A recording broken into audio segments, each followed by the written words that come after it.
Jamiluddin Ritonga menyoroti kedatangan mantan Panglima TNI Jenderal Pur Gatot Nurmantio dan mantan Ketua MPR RI M. Amin Rais ke rumah Rocky Gerung di Babakan, Madang, Bogor, Jawa Barat pada Kamis 23 September 2021. Menurut pakar komunikasi politik itu, kedatangan kedua tokoh tersebut bermakna ganda. Pertama, bisa dimaknai sebagai bentuk solidaritas terhadap Rocky Gerung, ujar Jamiluddin beberapa waktu lalu. Kedatangan Amin Rais dan Gatot diartikan sebagai sahabat yang ingin menguatkan Rocky Gerung dalam menghadapi kasus tanah dan rumahnya. Kedua, makna berlawanan dari para tokoh oposisi. Mereka ingin mengatakan agar jangan mencolek Rocky Gerung. Mencoleknya sama saja mengusik para oposan. Jadi, kehadiran Amin Rais dan Gatot juga bermakna politis. Tegasnya kepada developer dan orang di belakangnya agar tidak mengganggu Rocky Gerung. Kiranya barisan oposan akan berada di belakang Rocky Gerung, sebab kasus rumahnya dinilai tidak sebatas urusan dengan developer, tutur Jamiluddin. Menurutnya, pada tangan-tangan nakal yang ingin membungkam Rocky Gerung.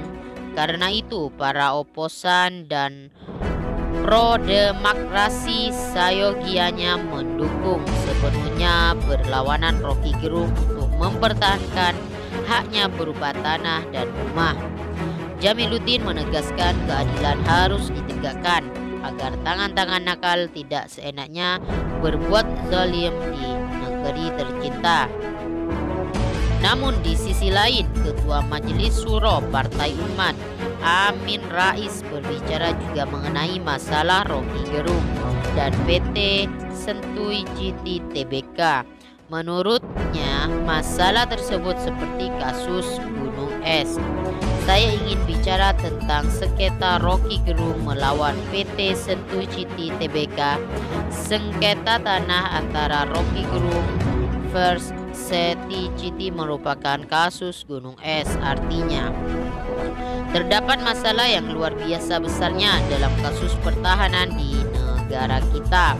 Ini hanya kecil, tapi yang di dalamnya itu memang besar sekali, kata Amin Rais. Amin Rais meminjam istilah Sekjen Konsorsium Pembaharuan Agraria atau KPA Dewi Kartika yang menyebut 66% derajat Indonesia diakui oleh 1% kelompok pengusaha dan korporasi besar. Bayangkan, ketimpangan penguasaan lahan ini merupakan yang terburuk sejak UU Pokok Agraria nomor 5 tahun 1960 disahkan. Luar biasa yang paling buruk.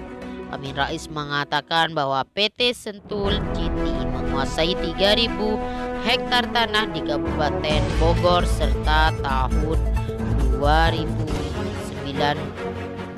Artinya, dengan penguasaan lahan yang luar biasa oleh mereka itu, para bandit ekonomi itu betul-betul sudah menghina Indonesia.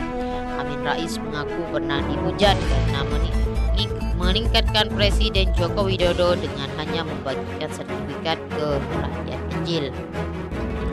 2 tahun lalu saya banyak dihujat ketika mengingatkan Presiden Jokowi jangan hanya bagi-bagi sertifikat untuk para petani dan rakyat kecil. Itu sudah bagus dan sangat bagus. Tapi lupa sama sekali peran para bandit pertanahan yang telah menyengsarakan rakyat banyak. Singkat kata, sesungguhnya ada agenda sangat mendesak bagi bangsa kita agar penguasaan lahan oleh para bandit ekonomi itu harus direkonstruksi kembali. Ini sesuai amanat konstitusi. Ada jalan mudah bila para wakil rakyat dan pemerintah yang katanya merakyat itu punya political will, punya iradah, punya willingness, punya keinginan yang bulat utuh, yaitu pegang kuat konstitusi kita dan terbitkan UU Barang yang membela rakyat dan bangsa